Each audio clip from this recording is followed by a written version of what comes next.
Ben Duckett is bent over, looking for air, after he's been struck in the box by Akash Deep. England are 18 without loss. There have been plenty of opportunities to hit boundaries, but the wicket has seam and the ball is swinging a little bit. Next delivery, he slapped on the pads, and it's pretty close, but technology tells us it's a little high. Duckett is clearly rattled though. He's been in an awful position 2 balls in a row. So for the 4th delivery, he runs down the pitch and tries to slog the ball away. It's an awful effort. The 5th ball takes the gloves when it rears and it loops up, but somehow isn't caught.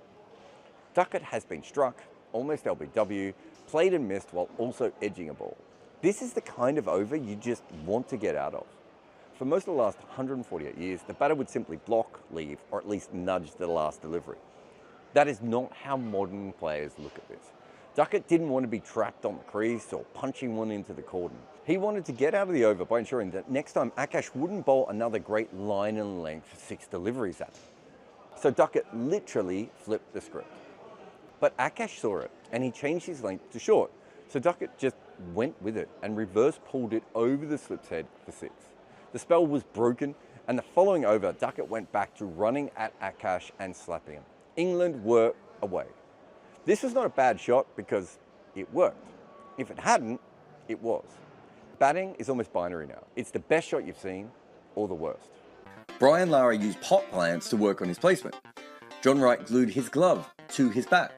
Sachin Tendulkar dug up practice pitches. Tatenda Taibu cut the top off his bat. Claire Taylor used a hockey grip. Steve Smith was from tennis.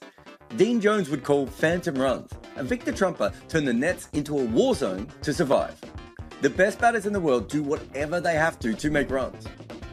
We have told their stories in our new book, The Art of Batting. What is a bad shot in Test cricket? I used to know. It was pretty simple. Yes, many of us have been sucked in by the 2 cover drive theory. The one that goes to the boundary is a good shot, and the other that is caught at second slip is poor. But we understand certain shared principles of batting. There was a price on your wicket that some players like Viv Richards, Adam Gilchrist and Quinton de Kock could bend, but never quite break. Up until recently, a good ball would be honoured by the batter. Perhaps you had Viv whip it through square leg, or VVS make his own line of length to a spinner when set, or Ricky Ponting pulling whatever he pleased. But most batters did not do that. They were taught from childhood that the best balls should be blocked, left, or at least pushed, maybe turned. They should wait for the mistake, as it will always come. Eventually. This lasted well into the T20 era. In fact, as late as 2021, batters tried to go defensive again. It was the lowest scoring rate in more than 20 years. So it wasn't like batters didn't try that approach. It just didn't work. Bowlers were still on top, and the global average was 28. So batters changed how they go about it.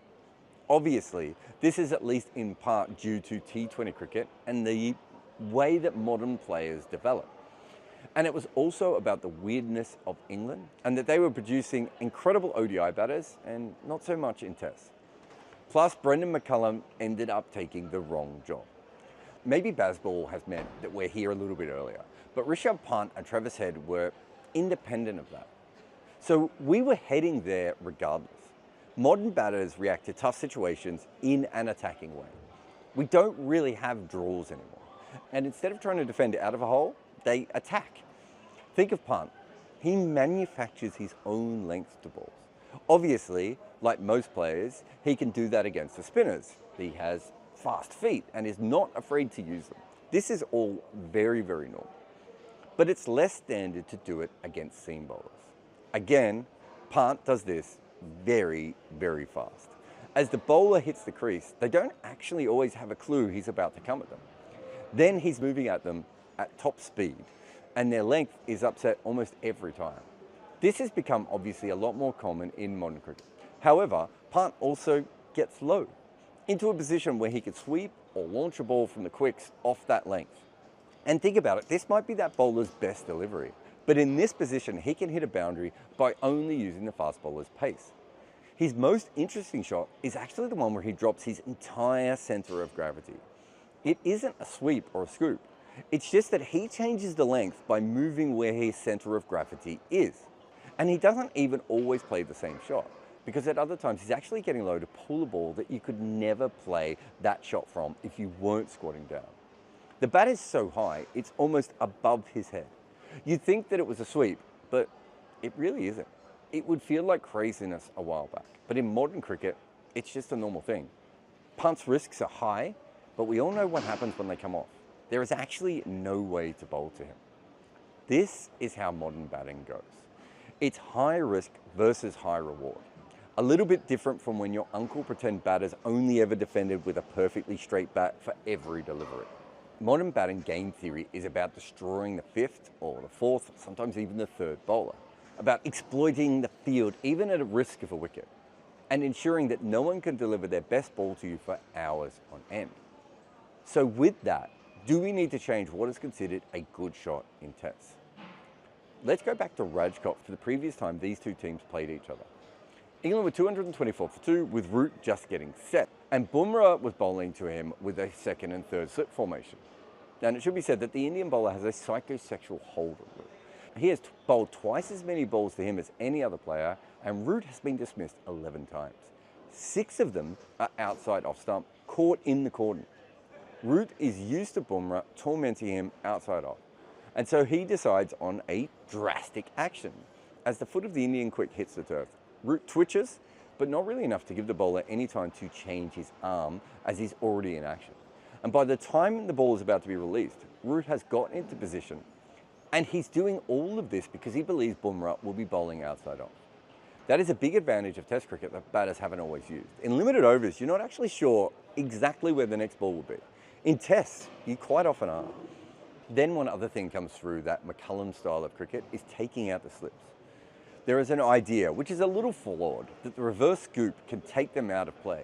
It makes sense, and it certainly changes the field, but it's obviously a very risky shot. You can also argue that this one is just bad.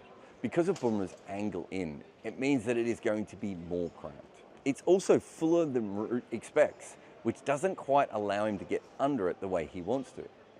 But when it comes down to it, he just doesn't make contact with it correctly. It hits high up on the blade, not in the middle, and so it flies to the slip that he is actually trying to take out. Bumrah's angle probably makes him the wrong bowler to play this against, but it's not that much different from driving on the up against an outswinger.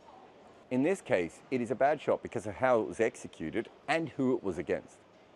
But the reaction to this, and Root's error against Neil Wagner in New Zealand, was complete and utter uproar. Yet, it was not Root's worst shot of the series, and certainly not England's. Ben Duckett played what has to be one of the worst shots I've ever seen in Tests, and yet it was barely even talked about. The reason is that using your feet to a spinner is seen as a normal shot. Duckett sees mid-on and mid-off up, and he decides that he can clear them with his feet and pick up a boundary. But Duckett has used his feet in an apocalyptic way here. He comes down on the leg side of the ball against someone who usually spins the ball further away from him.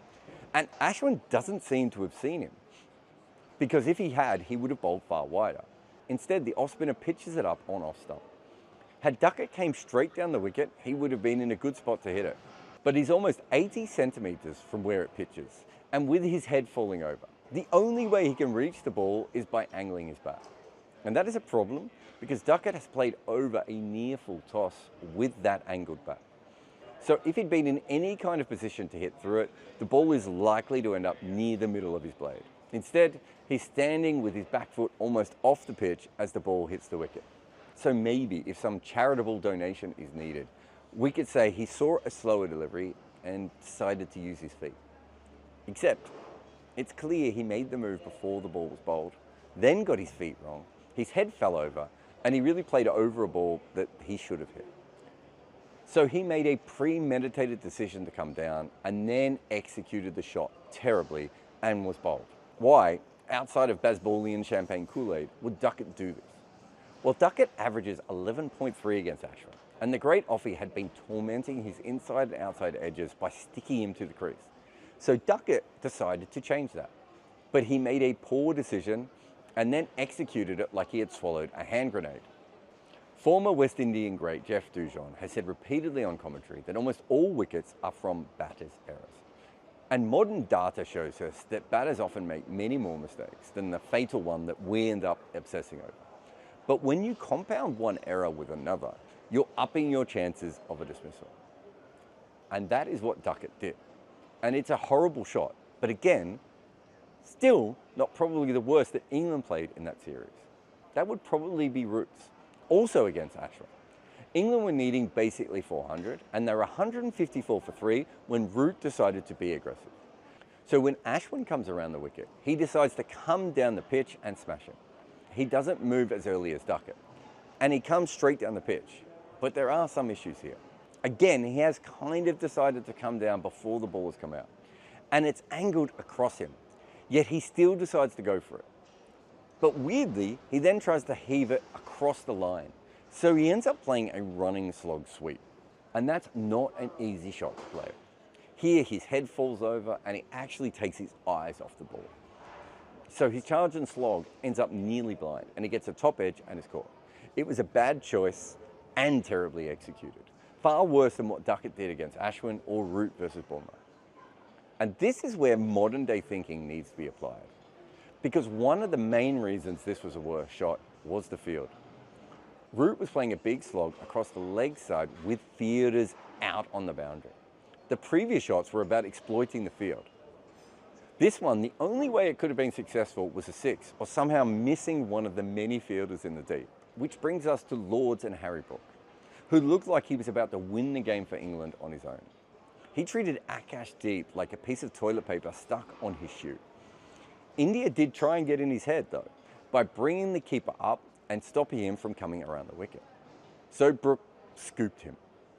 There was a deep backward square in, and Brook realised that anything past the stumps was just going to be a boundary. To play this shot, he had to expose all 3 stumps. Then he did a similar shot to follow up, again exposing his wickets. Although this time with his legs stuck out to at least try and stop the ball.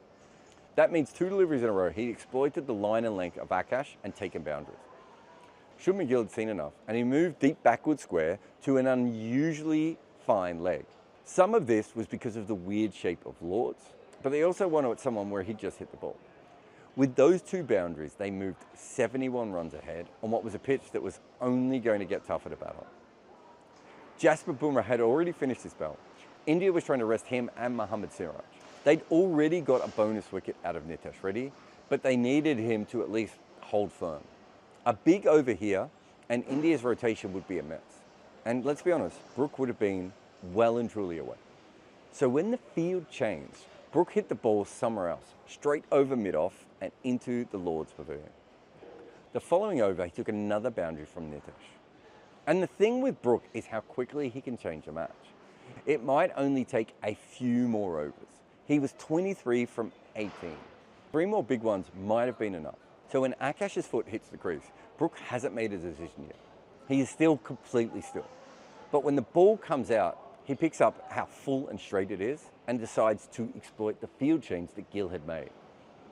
My numbers suggest that in his professional career, he's played fewer than 12 sweeps to fast bowlers. And some of them are probably scoops that have just been called sweeps.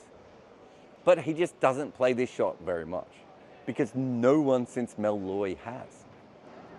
But that's what he does here because of how his previous boundaries have moved the field around. The easy rope to hit is at backward square, and the fine leg is never going to get around to that. All he needs to do is get the ball there. The old-fashioned risky way would have been to move to off stump and flick the ball to the leg. And with this field, it would still be a couple of runs and probably a boundary. But Brooks wants to ensure that he gets one. So he moves all the way over to the offside, exposing his stumps, and then tries to sweep a fast medium player in a test match. He loses his middle stump. But is this shot any better or worse than the earlier shots mentioned? He just missed the ball.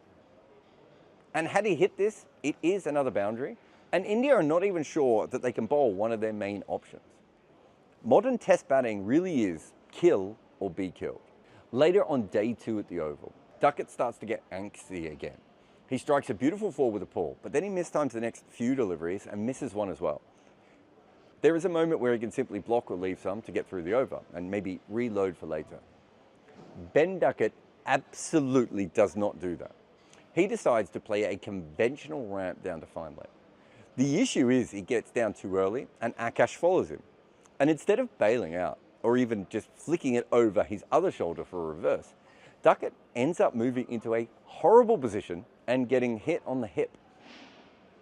If you showed this image to a cricket fan with no knowledge of the modern game, they would be confused as to how this picture actually happened. He's off the cut strip, facing point. His bat is looking at fine leg. This is undoubtedly a bad cricket shot. He went down so early that the bowler adjusted, and when the ball wasn't where he needed, he kept playing the wrong shot. It's no different to a batter from 40 years ago premeditating a drive, only to be forced into one on the up, and then edging through to the cordon. It's the same mistake, it's just a new method. But the reason this is worse is because Duckett is already playing a risky shot. And once the ball is not where he wants it, he has to a ball. The only reason he's not dismissed here is because he misses it by so much. The TV coverage shows a graphic that suggests that Akash has been pretty good on line to Duckett, but that the English opener has just made him change his length. That is the entire battle. That is what modern players are trying to do. Stop bowlers just bowling their best ball. And despite some decent deliveries, Duckett is killing it, and maybe the entire contest. England are 92 without loss in the 13th over. India's lead is being blown away. But the next delivery, Duckett starts to move into the scoop position again. This time, not quite as early. And Akash keeps the ball on a length. Duckett decides to play the reverse scoop this time over the slips. His head is still, the ball is still angling across him. He gets a good free swing of the arms. This is really a great delivery to scoop over the slips. But Duckett doesn't do it right. He only manages to feather it behind. And so the shot he is playing to take the keeper and slips out of the game, he ends up hitting straight towards him. Juve finishes the catch. It's a much better shot than the previous ball and not as risky as the reverse scoop pull that he played earlier. He played worse strokes running down the wicket and swinging wildly as well. The issue here is he nicks off. So where does that leave us all? He has managed to almost break the game for England, and we marvel at the risks as they come off, but point blame when they don't. All attacking shots have risks, and batters are now willing to take a chance for a big reward now, an even bigger one later. You could argue that a good or bad shot cannot be judged without the context of the match, the field, the bowler, and almost everything else. Or you could argue that Ben Duckett is great when his shot works and horrible when it doesn't. And while the methods are new, it's kind of always been the same. In Test cricket, the worst shot is just the one that didn't work. Ross Taylor couldn't see at night or when the clouds were in. Eventually he had to see an eye specialist who would fix his eyesight. In the 2 years before the change, he still averaged more than 50 in international cricket. The top level of batting talent can basically see in the dark. That is who we are talking about in our new book, The Art of Batting. Head over and order your copy today.